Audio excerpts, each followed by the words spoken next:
What is up, everybody? My name is AdVance, and this is AdVance Sports Talk.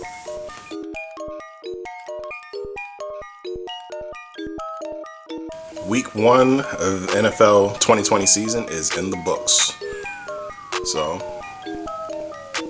what do I think about it? First off, we're going to start with my Buccaneers, who unfortunately did not win. So, we can honestly say that this was probably the most anticipated game of the season. Everybody wanted to, see how Tom Brady would perform with the Bucs. From what I've seen, it looked like he was a little rusty. But I don't know. Certain things you gotta throw out because of Corona, no training camp, no preseason, etc., etc., etc. So, but yeah, the game looked good. It was good in the first quarter. Brady went down on their opening drive. No, yeah, their opening drive, not the opening drive. But Bucs managed to stop the Saints, and then Brady went down on the opening drive, and did his favorite play, the quarterback sneak, ran in, touchdown. Ran and got the touchdown, but then I think the Saints drove down in the second quarter. They drove down in the second quarter, and Alvin Kamara ended up running in. I guess they must have worked that deal out for him. Yeah, he ended up getting a rushing touchdown. However, things went quickly downhill in the second half. In the second quarter. Brady, on a miscommunication between him and Mike Evans, unfortunately threw an interception in the middle of the field. At this point, it's got people, wondering, like, hold up, wait, what? Brady don't throw picks. But hey, that's Bruce Arians' offense. No risk it, no biscuit. So that's when it started going downhill, and then fresh out of so the Saints ended up scoring off of that. Fresh into the second half, Brady throws another interception. This one he should have read. Jack Rabbit. He was sitting on the hash watching him, waiting for him to throw it to Justin Watson, and he picked it off, took it to the house, and it was not a good third quarter. Fourth quarter, Brady tried to rally and bring him back, but unfortunately it was not enough. In the end, it was about this. It was a good. I guess both defenses played good. It's just there's certain things that you can't really fault them for, like the short field, and obviously they weren't on the field when Jack Rabbit ran the pick six back. But yeah, so with the sacks and the turnovers, because I think Brady ended up fumbling too. But man, that offensive line, they gotta do some things. This is what happens when you sit out and protest. I always say, like, if you sit out of a season or sit out for something, that's fine. Just make sure when you come back, you're extraordinary. It started with Darrelle Revis back in when was that? 2010, 2011, when he ended up he sat out half the season and then came back and then pulled a hamstring trying to chase Randy Moss. So yeah, it's like you gotta keep working out. Penalties, sacks, turnovers.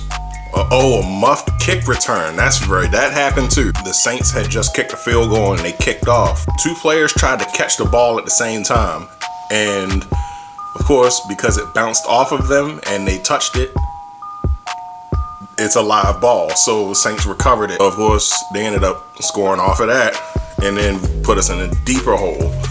But Brady tried to rally and bring us back, but unfortunately it wasn't enough. So, but so looks like pretty much everybody had touched the ball for the Bucs, or just about everybody. Like, they was trying to probe certain players, see where they was at or whatnot. I know Gronk had a couple of touches, but ultimately he wasn't really active. Finally, finally somebody recognized the value of O.J. Howard. Mike Evans didn't get his first catch until near the end of the game, but you know that was pretty much to be expected because he had Marshawn Lattimore on him all game. Godwin did his thing. Scotty Miller did his thing. So Scotty Miller gonna be a beast. He's like even a couple years ago. What was it last year? Last year, in any case, he's the fastest receiver the Bucks have. Like him and Justin Watson, I think. Actually, everybody's legitimate deep threats, but I know that Scotty Miller is the fastest. Bucks ended up losing 23-34.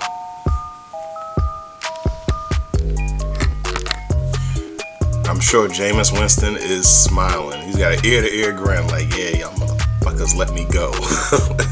But in any case, Michael Thomas ended up getting hurt in the game. I think they said Alvin Kamara is like on a dog pile. Alvin Kamara accidentally like rolled up onto him, so I think it was like a high ankle sprain or something like that. I don't know. They just said he's gonna be out for several weeks.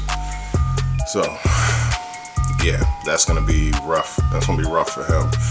But you know the Saints, they should be all right because they just signed Emmanuel Sanders and he picked up the load and carried it. So, and they got him, Jared Cook. They got somebody else. Traquan Smith. So, you know, they'll be all right. Eagles at Washington, the team formerly known as the Washington Redskins. I don't know what happened.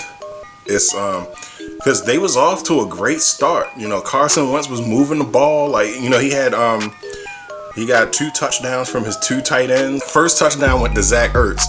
Second touchdown went to Dallas Goedert. And you know, then they had a field goal in between.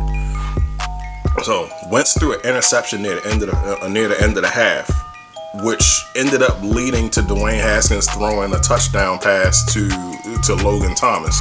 17-7. Things started going downhill right about here.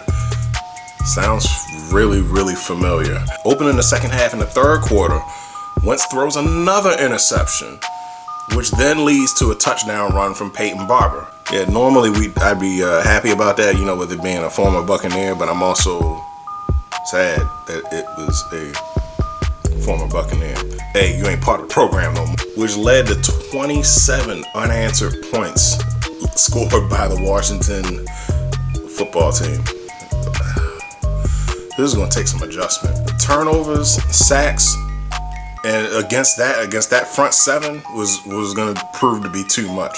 The Eagles went away from what they were doing. It seemed like they had a balanced attack. The Eagles was good in the starting out when they got in trouble trying to throw the ball with when you're up 17-0. So at that point, that's when it's safe to throw it on third down. You know, make sure you get the conversion and everything. But hey, when you come out, that's the dangers when you come out gunslinging. Yeah, the Eagles, they got to do something about that offensive line, especially since they got to play the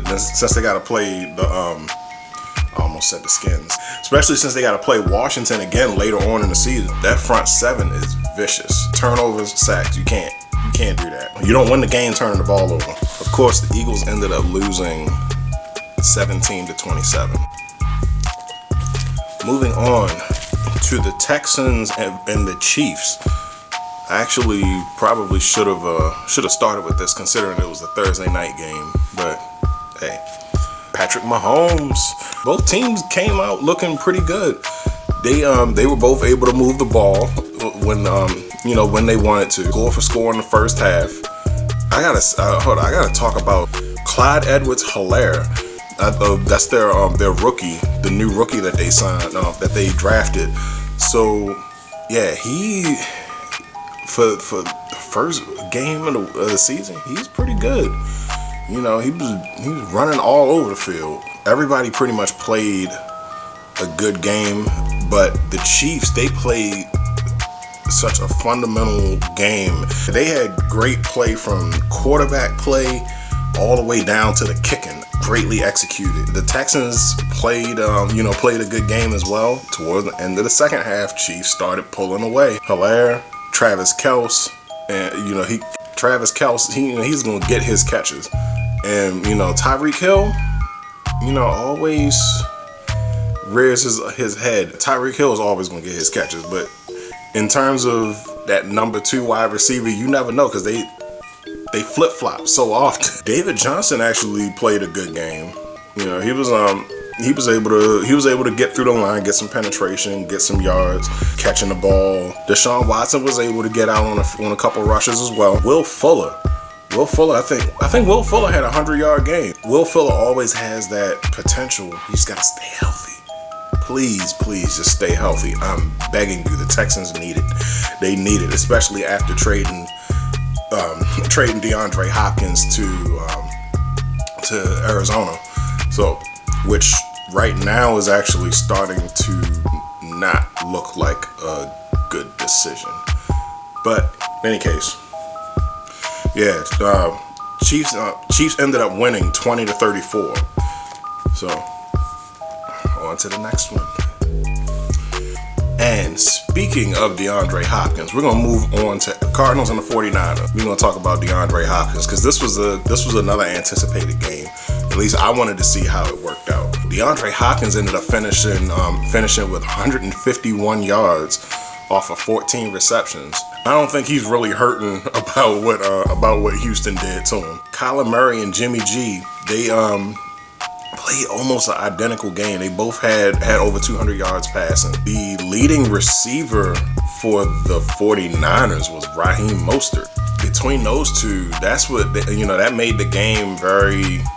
That made the game very exciting. The Cardinals are in a position to do some damage in the NFC this year. They was on the cusp and they was doing this. They was going back and forth.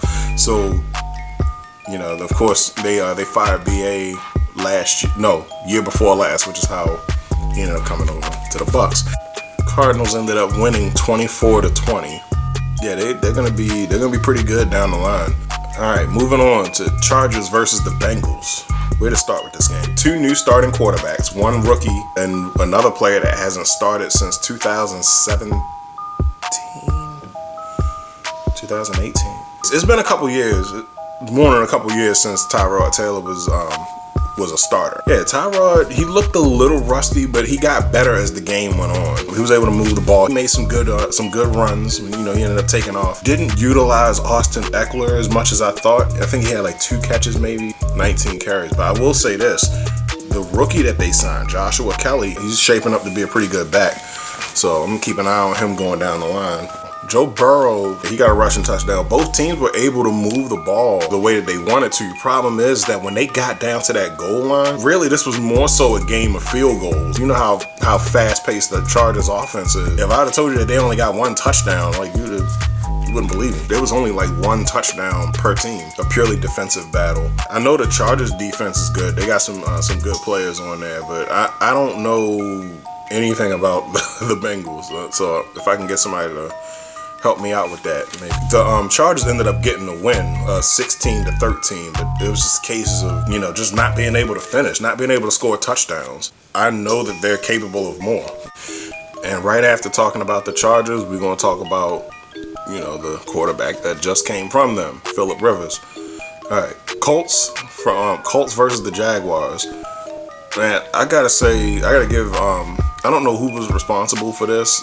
Maybe it was him or his agent or whatever, but Phillip Rivers managed to land on a team that was built almost exactly like his old one. When I was watching the game, I was looking at it, I was like, he was making passes. He was utilizing his running backs a lot, like he did in I was about to say San Diego, like he did when he was with the Chargers. So, like when I saw he was throwing passes to Marlon Mack and Raheem Hines, I was like, yeah, that looks like a Melvin Gordon play, or that looks like an Austin Eckler play. Receivers, yeah, I didn't see T.Y. much in the game. He utilized his running backs in the pass game a lot. that contributed to them being able to move the ball. So he ended up getting a touchdown pass. Nyheim Hines ended up getting a rushing touchdown. He ended up seeing getting more love in the game because Marlon Mack got hurt. Unfortunately, Rivers has a habit of throwing interceptions, which he did twice.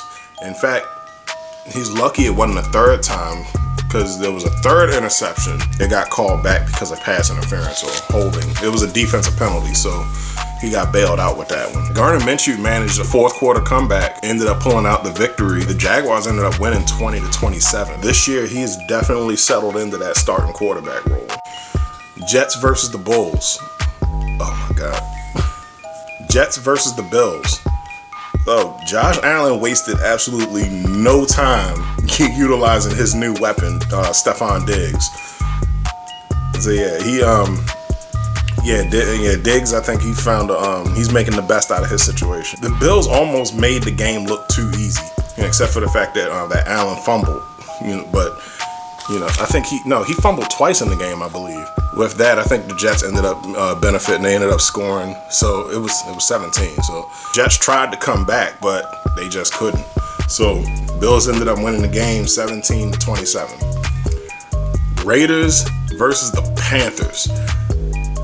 Man, there's not really much to say about this game, and that's not to say that it wasn't any less exciting. It was just simple. It was high scoring.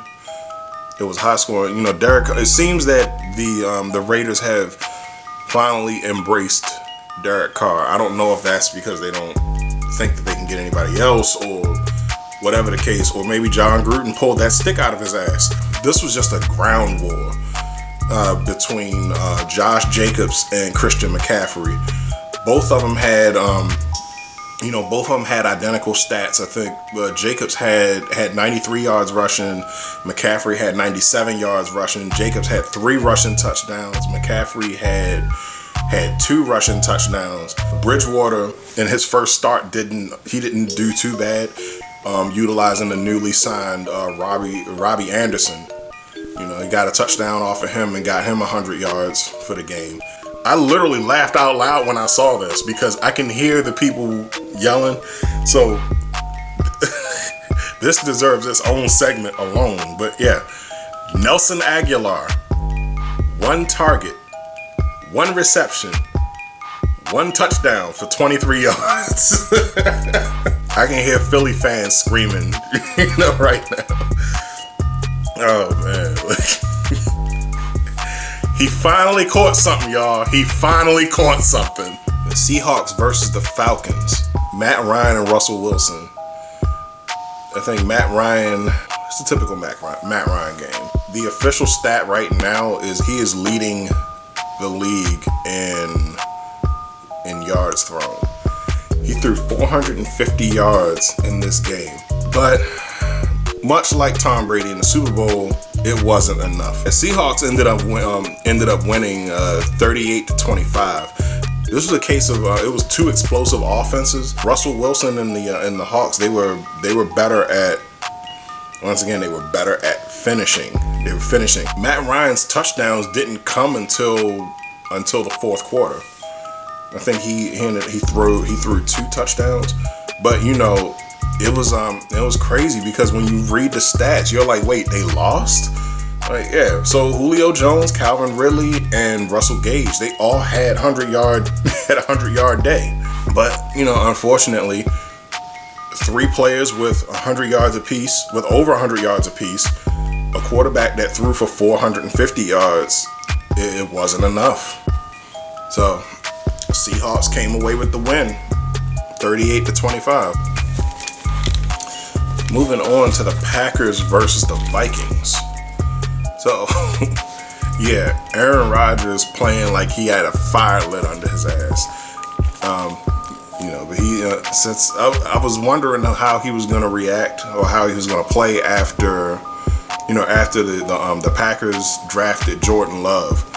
He's playing for a contract somewhere else, I believe at least. He came out, threw for 360 yards. 4 touchdowns. Yeah, Kirk Cousins did alright too. The other question about this game was how would the Vikings fare without Stephon Diggs. I guess you can say they did pretty good. Adam Thielen ended up having a 100-yard day. Going back to the Packers, Devontae Adams had a 150-yard day.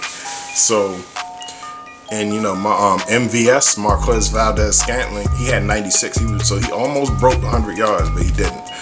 You know, so Packers ended up winning 43-34. Speaking of divisional matchups, I'm surprised I didn't. I actually should have moved this more towards the beginning of the video, but hey, whatever. The Ravens and the Browns, or the Browns at the Ravens, and there's not really much to say about this.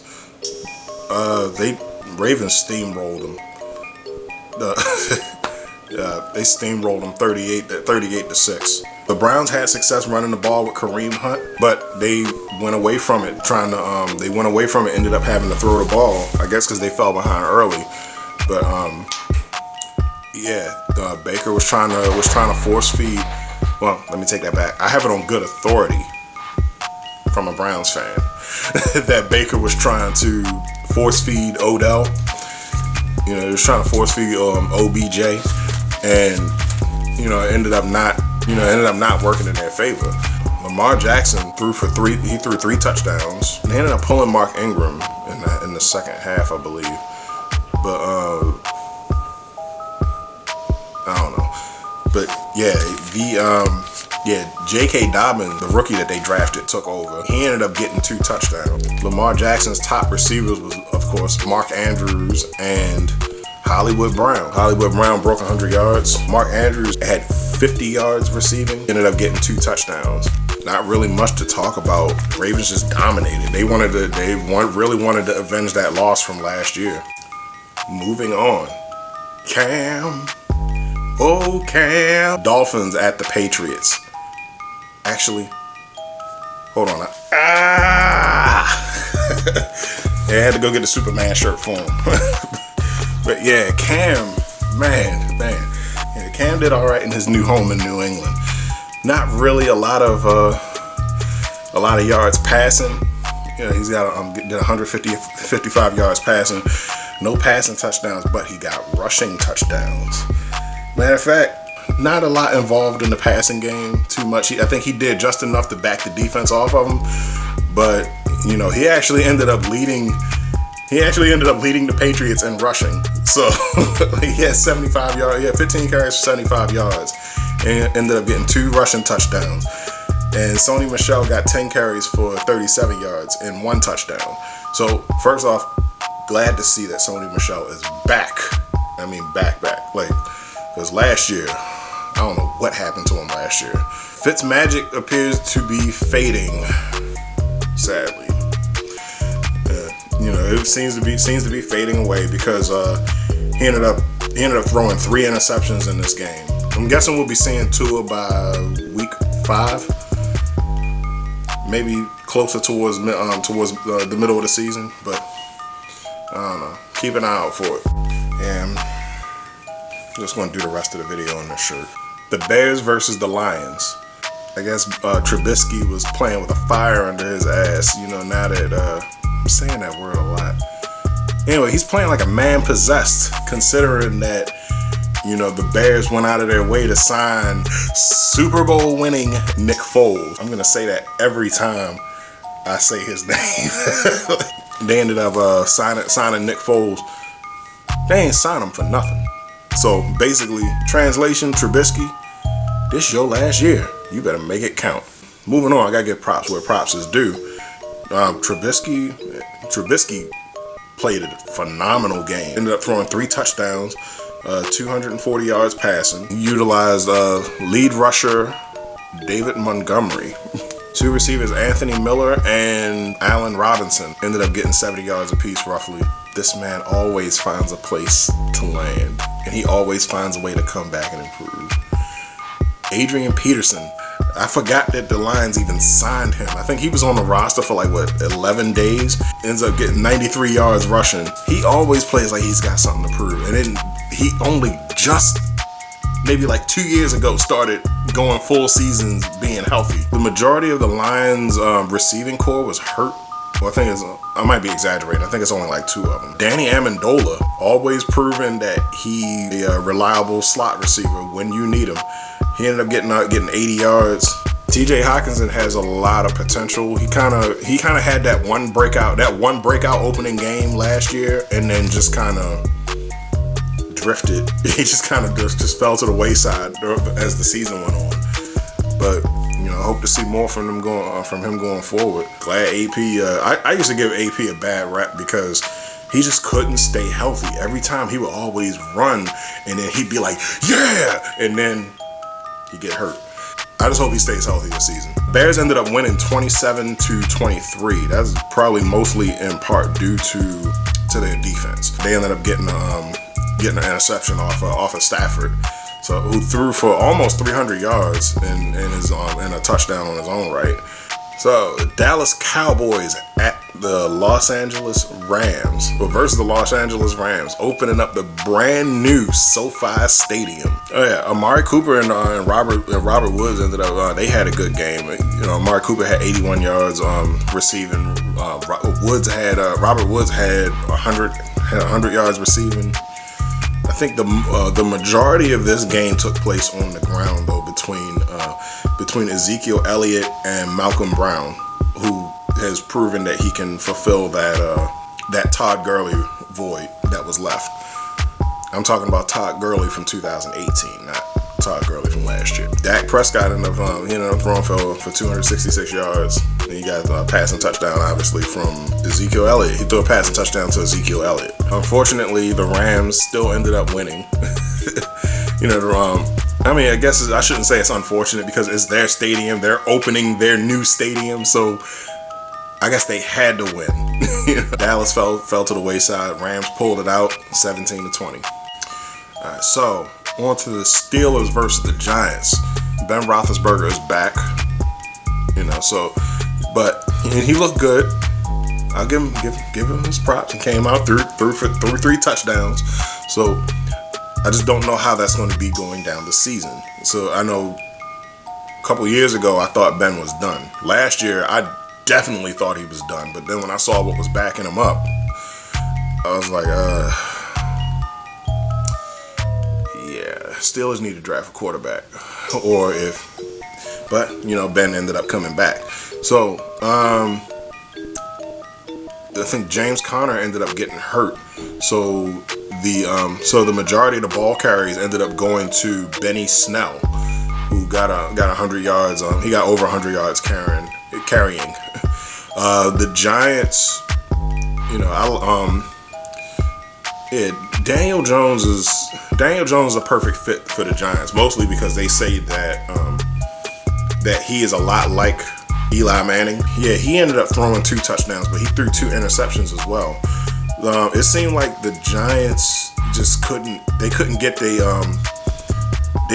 Saquon rolling. I think he had like maybe 6 yards. Yeah, he had 6 yards rushing. So yeah, they couldn't get him rolling. He had 6 receptions for 60 yards receiving though. It looks like this game, the Giants pretty much was only able to really move the ball through the air. So Darius Slayton led him with 102 yards and 2 touchdowns. He got the 2 touchdowns that Daniel Jones threw. Juju Smith-Schuster, 6 targets, 6 receptions, 69 yards, and 2 touchdowns. So this is the season. This is the game that Juju should have had last year. When all that drama when Antonio Brown came out and he left, everybody expected Juju to step up. But I don't know. I think it was mainly because of the quarterback dilemma. Juju ended up not performing as well as expectations thought.